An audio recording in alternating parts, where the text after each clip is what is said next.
బియ్యం పిండి వడియాలు సింపుల్ ప్రాసెస్లో ఇలా ఈజీగా ఎవరైనా ప్రిపేర్ చేసుకోవచ్చు. ఈ వడియాలు ప్రిపేర్ చేయడం ఎంత ఈజీ అంటే ఈవెన్ పిల్లలు కూడా ఈజీ చేసేసుకుంటారు. ప్రాసెస్ లెంతీగా ఉంటుందని చాలామంది ఈ వడియాలు ప్రిపేర్ చేయడం డిలే చేస్తుంటారు. బట్ ఒకసారి స్టార్ట్ చేస్తే కానీ తెలుస్తుందండి వీటిని ప్రిపేర్ చేయడం ఎంత ఈజీనో. ఇలా ఈ ఎండాకాలం వీటిని ప్రిపేర్ చేసుకొని సంవత్సరం అంతా కూడా హ్యాపీగా తినేసేయచ్చు.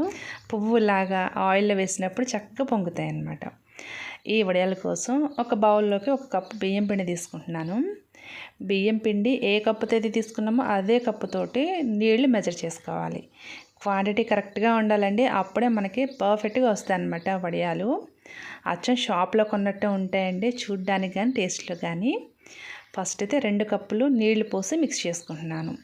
మనం తీసుకున్న బియ్యం పిండి ఒక్కొక్కసారి వాటర్ క్వాంటిటీ ఎక్కువ పడుతుంది, ఒక్కొక్కసారి తక్కువ పడుతుంది అనమాట.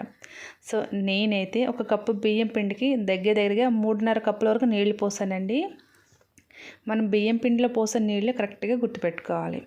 సో ఇలాగా అస్సలు ఉండలేకుండా స్మూత్గా మిక్స్ చేసుకోవాలి. ఇక్కడ నేను ఎండబెట్టిన బియ్యంతో పిండి చేశాను అనమాట.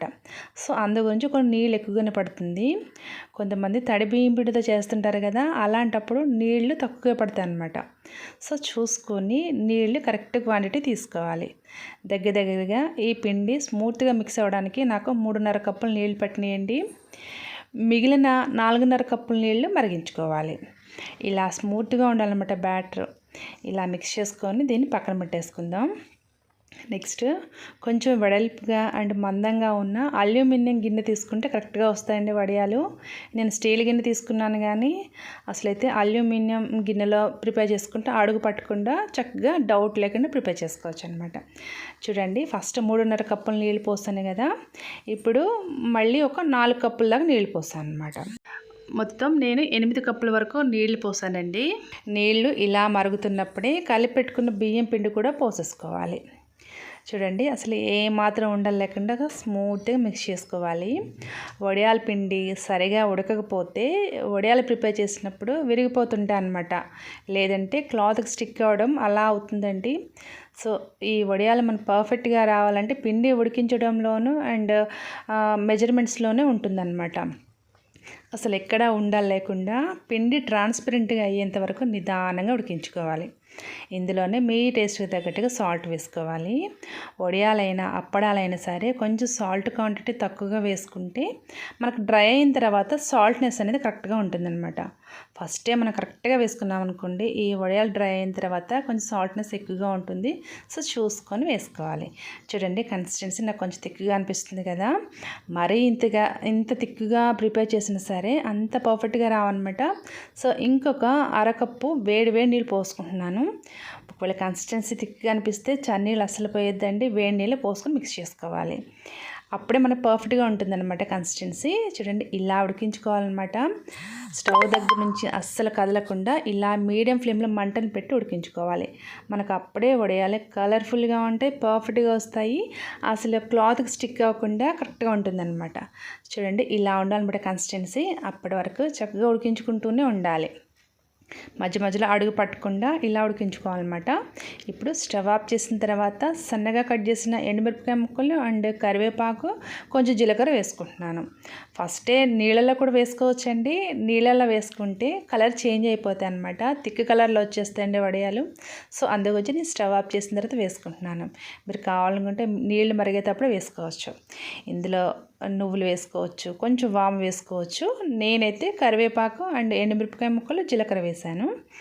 ఇలా అంతా మిక్స్ చేసుకున్న తర్వాత తడి క్లాత్ మీద వేసుకోవాలన్నమాట. చూడండి కన్సిస్టెన్సీ ఇలా ఉండాలన్నమాట.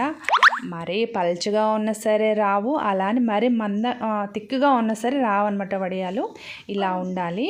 ఇప్పుడు తడి కాటన్ క్లాత్ అనమాట, ఖచ్చితంగా కాటన్ క్లాత్ యూజ్ చేయాలండి. సిల్క్ క్లాత్ యూజ్ చేస్తామంటే రావన్నమాట, క్లాత్కి స్టిక్ అయిపోతాయి.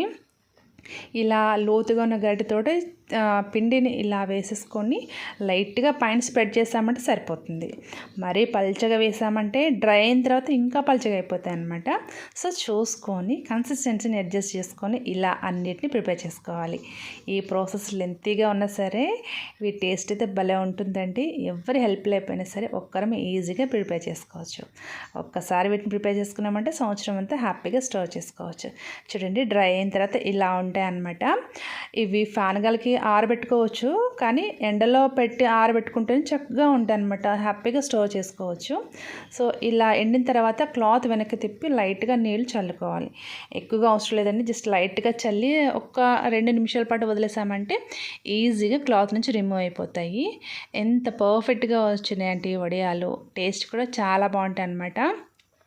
ఇప్పుడు వీటన్నిటిని కూడా తీసేసి మరొక గంట పాటు ఎండలో పెట్టేసుకున్నామంటే చక్కగా డ్రై అయిపోతాయండి. ఖచ్చితంగా ఎండలో పెట్టాల్సిందే, ఫ్యాన్ గాలికి వద్దనమాట. ఎండలో పెడితేనే చక్కగా డ్రై అయ్యి మంచిగా గలగల అంటూ ఎండుతాయి అన్నమాట. ఇప్పుడు వీటిని ఆయిల్లో ఫ్రై చేసుకుంటే డబుల్ క్వాంటిటీలో వచ్చి కలర్ఫుల్గా ఉంటుంది. టేస్ట్ నిజంగా నెక్స్ట్ లెవెల్లో ఉంటుందండి. ఇలా ఒక్కసారి ప్రిపేర్ చేసుకున్నామంటే హ్యాపీగా సంవత్సరం అంతా ఎంజాయ్ చేయొచ్చు. చూడండి ఆయిల్లో వేసిన వెంటనే కూడా డబుల్ క్వాంటిటీలోకి వచ్చి సూపర్ టేస్టీగా ఉంటుంది. చక్కగా క్రిస్పీగా భలే సాఫ్ట్గా చాలా బాగున్నాయండి. సో ఈ వీడియో మీకు నచ్చితే లైక్ చేయండి, అలాగే నా ఛానల్ సబ్స్క్రైబ్ చేయండి. Thank you for watching.